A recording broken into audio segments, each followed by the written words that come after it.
you to think with me for a moment about the woman who was being stoned. Here she comes in.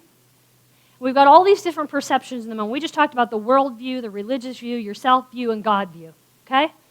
So she comes in. We know the story. She's caught in the act of adultery.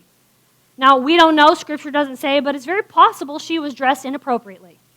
Because she's caught in the act of adultery, and she's drugged, by the way, to the temple for judgment, which is a whole other message in and of itself. And they meet Jesus there. And you know how the story goes, and I like to kind of dramatize things like you're watching a movie, and there's this big hype, and it's a lot of noise, and everybody's like, she's a Jane, she's a Leah. What? And they come in, they're like, teacher, this woman is caught in the act of adultery. According to the law, she is supposed to be stoned. But what say you? And I almost get this picture of the camera just going zoom. And like zooming in on Jesus' face, and everything gets silent. And one of the beautiful things is that's when we see Jesus kind of pause. He captures the moment, right?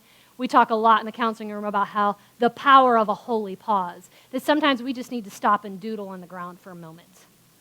Because I believe what Jesus is doing, we don't know, Scripture doesn't say, but what I believe he's doing is he's saying, my opinion doesn't matter right now. I need to wait for the Father's opinion. See, because there was an opinion of the religion, there was an opinion of the worldview, and then Jesus comes back with God's opinion and says, I no longer condemn you. Remember, he says, you who are without sin, you cast the first stone. Then he says, woman, where are these who condemn you? Now, this is a key part of the story. Because in this moment, she has to choose. She has to decide, is my culture right? What about all the people that were cheering on and saying, yeah, the law is correct? What about my own experiences and the fact that I really was caught in the act of adultery?